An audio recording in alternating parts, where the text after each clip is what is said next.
This is a recording for section 12.2, Measures of Central Tendency. We are often interested in the distribution of a data set. So we might be interested in a measure of center, and we have three of those, a mean, median, and mode.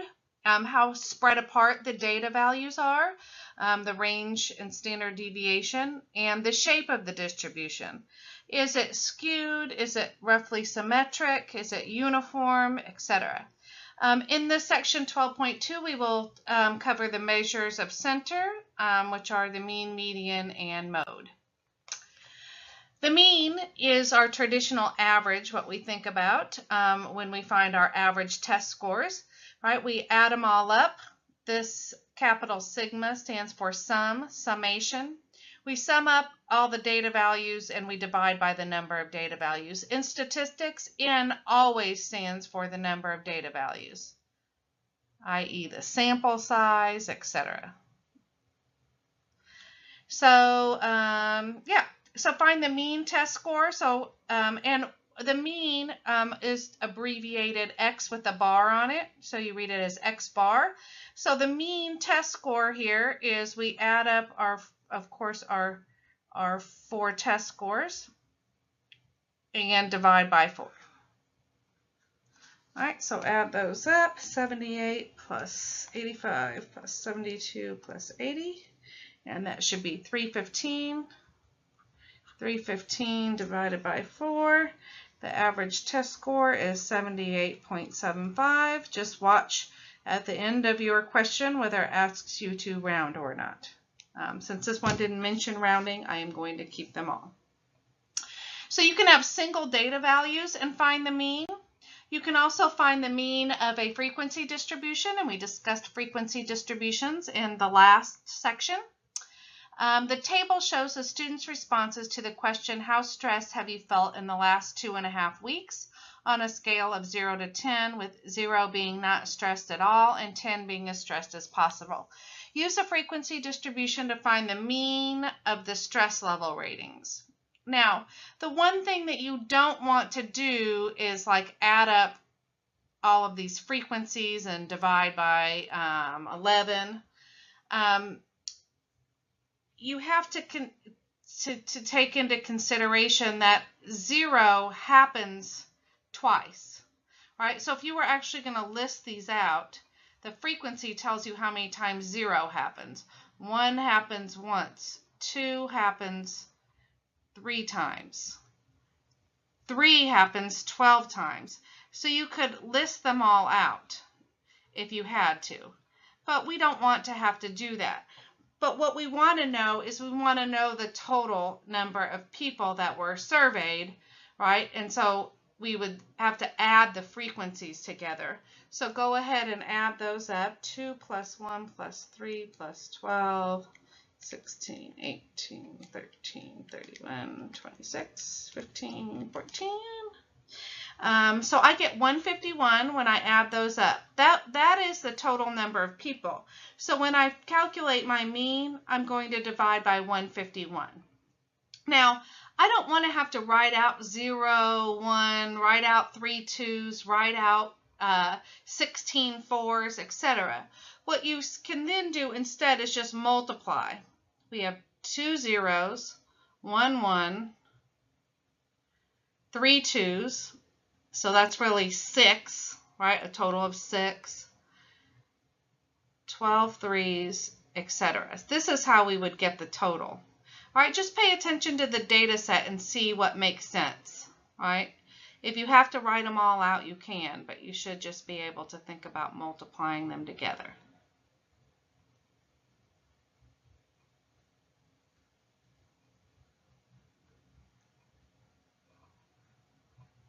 Again, if I go too fast, just pause it and catch up.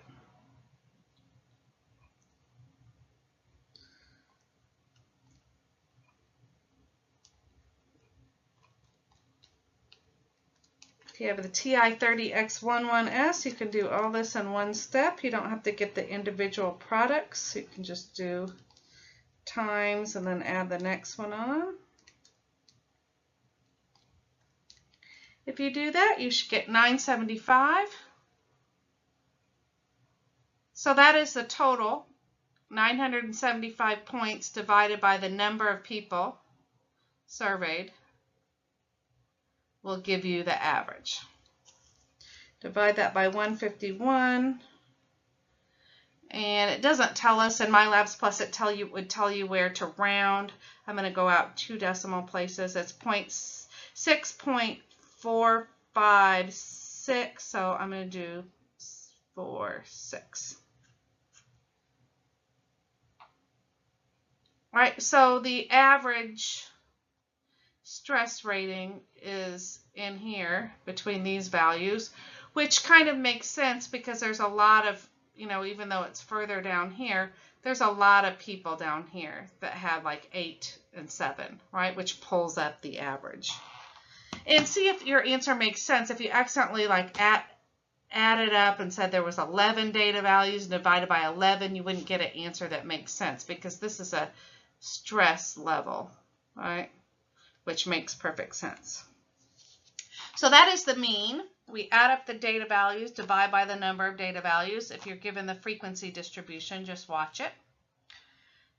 The next measure of center is the median, and the median is the data item in the middle of each set of ranked or ordered data. So the first thing that you need to do is arrange the data values in order from smallest to largest. If the number of data values is odd, you will actually have exactly one middle number, right? If you have 5 numbers, there's one that's exactly in the middle. However, if you have 6 numbers, there's going to be 2 data values in the middle. If you have 2 data values in the middle, you take the average of those 2 values, which is in the middle of them. But you can also, like this one, you can just see is 3.5. But if you had to add them, you can add them up and divide by 2 if you want to find the middle number. Just a little note here. Remember, n is always the number of data values. The median is in the n+1 over 2th position, which for a large data set, if you have a smaller data set like this, you can go, okay, smallest, largest. Smallest, largest. Okay, this one's in the middle. But if you had 200 data values, you wouldn't want to cross off the smallest and the largest, the next smallest and the largest until you got to the middle, right? You would want to have a better method of doing that.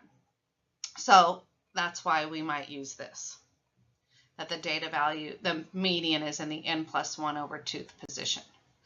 For example, find the median. It looks like the first data set is not in order. Do not grab the middle number if they're not in order. The first thing you need to do is make sure to put the data values in order.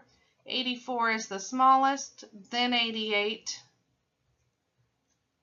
then 90, 95, and 98. They have to be in order. Again, this data set is small enough to realize that 90 is the middle number, the median. If I wanted to find the mean, I would add them up and divide by 5, but the median is the middle number. The second data set is also not in order. Looks like 7 is the smallest, then 13, 15. I always cross them out, and then you can know if you miss one.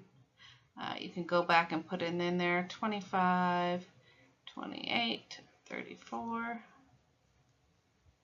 47, 59, 68, and 74. Again, count them, the original data set and the ones that you've written down, to make sure you have the same number of data values. So again, this isn't too bad that you could go, okay, smallest, largest, smallest, next largest, smallest, next largest, smallest, next largest. Then there's 2 middle numbers. So you have to average these. So if you want to, you can just figure out what numbers exactly in between them. If you can't look at them to determine, remember you can just add them up and divide by 2. So that will give you 62 divided by 2, which is 31 is the median. So the median isn't necessarily one of the actual data values, right, if it's in between. And here it says, show that the median is in the n+1/2 position for both A and B. These data sets were small enough just to cross out smallest, largest until you get to the middle. But for part A, we have to look at how many data values there are. 1, 2, 3, 4, 5. So the median is in the 5+1/2 position. 6/2. We don't say 3 with the we say third position. So it's in the third position, which if you notice 1, 2, 3. Yes. 90 is the third one over when it's arranged from smallest to largest. For part B, N is 1, 2, 3, 4, 5, 6, 7, 8, 9, 10. There's 10 data values. 10 plus 1/2 is 11/2. It's in the 5.5 position. So what that means is if you get a half a position, that means it's in between 5 and 6. So once the data values are ordered, it's going to be halfway between the 5th and 6th position. So let's go to our ordered data set. 1, 2, 3, 4, 5, 6. Yes, halfway in between the 5th and 6th position. So then you would know you would average them.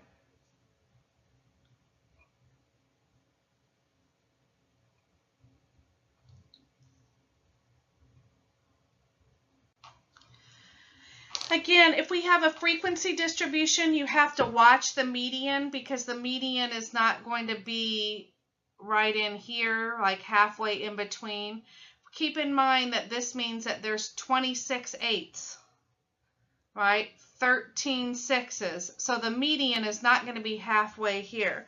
You figure out how many there were, and I remember we found that there was 151 total. So instead of going, okay, I've got 14 on the bottom, once I get to 14, I'll cross those off. That seems kind of complicated, although you could do that. You could use a cumulative total, right? But instead, I'm going to use this n+1/2 position because that's easier. N is the total number of data values, which if you wrote them all out again, that would be 151. So it's 151 plus 1/2.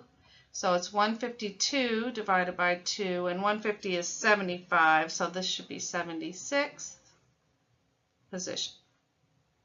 So we're still going to have to count down, but at least we know it's in the 76th spot of our 151.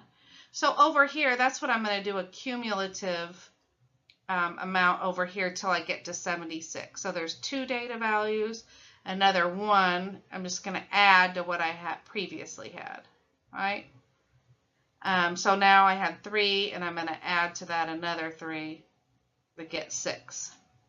And I'm going to add 6 to that. So I'm now up to 18 data values total that are less than 3. And we want to get to 76. So that should give you 34. 34 plus 18 should give you 52. Still not to 76th position. This 52 is 65.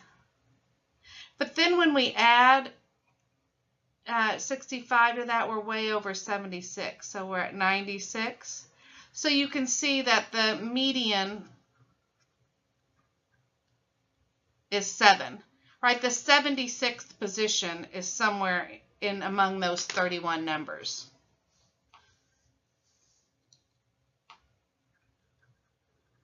Which we expected it to be. The mean was about 6 point something, right? We found in the last, this is the same distribution, so we found it to be 6 point something.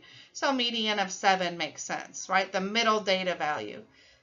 Again, I hope that you don't have to list all the data values out like this based on your chart here.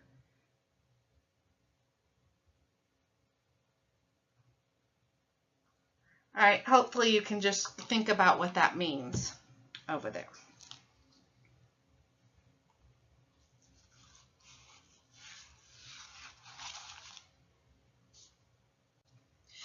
comparing the mean and median. 5 employees in a manufacturing plant earn salaries of $19,700, $20,400, $21,500, $22,600, and $23,000 annually.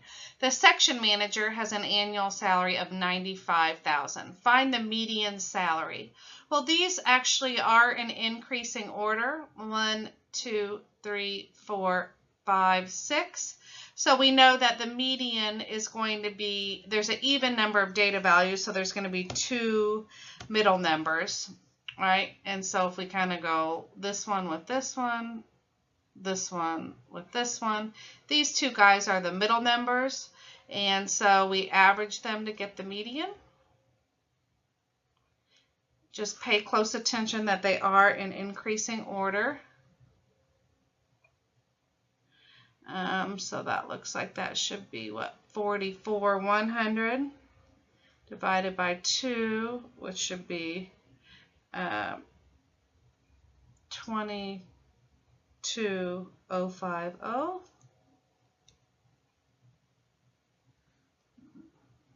500 plus 22,600. Yep, divided by 2. 22. Yep.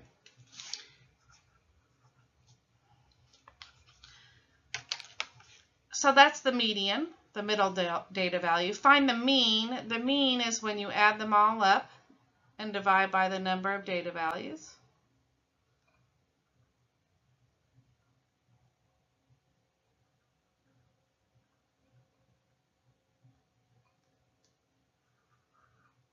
Oops, plus that last one, 95,000.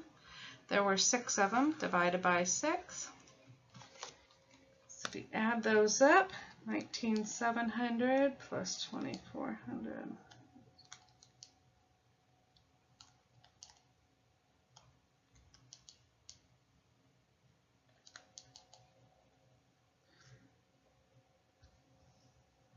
If you add those up, you get 202,200 divided by 6, which is 33,700.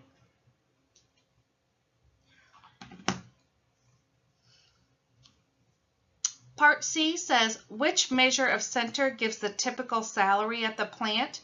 If you notice, the median was 22, right, the middle one. But the mean was 33, which is a significant difference, right? That's 11,000 more. And it's because the section manager's salary, when you average it in, pulls the mean up. So the median is actually the more typical salary of 22,000, right, is about the typical salary as opposed to 33,000 because there's only one above that one. So you can see that this data value is actually called an outlier, and the outliers either pull, it can be on the high end or the low end, but this outlier pulls up the average salary. Outliers are data values that are much higher or much lower than the other data values. Which data value do you think are outliers? Weight in pounds of a random sample of 10 babies. I guess I put in pounds twice there. In pounds. 82, 78, 68, 65, 72, 74, 67, 22, 71, 66. This is on the low end. That is an outlier.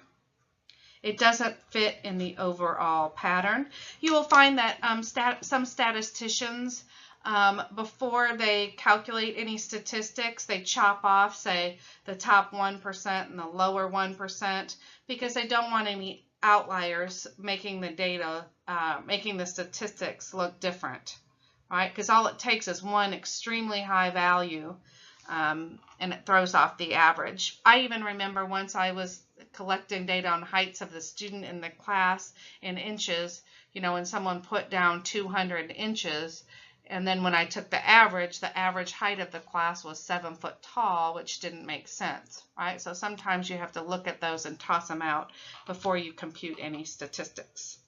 The rest of this section we will put in the next slide.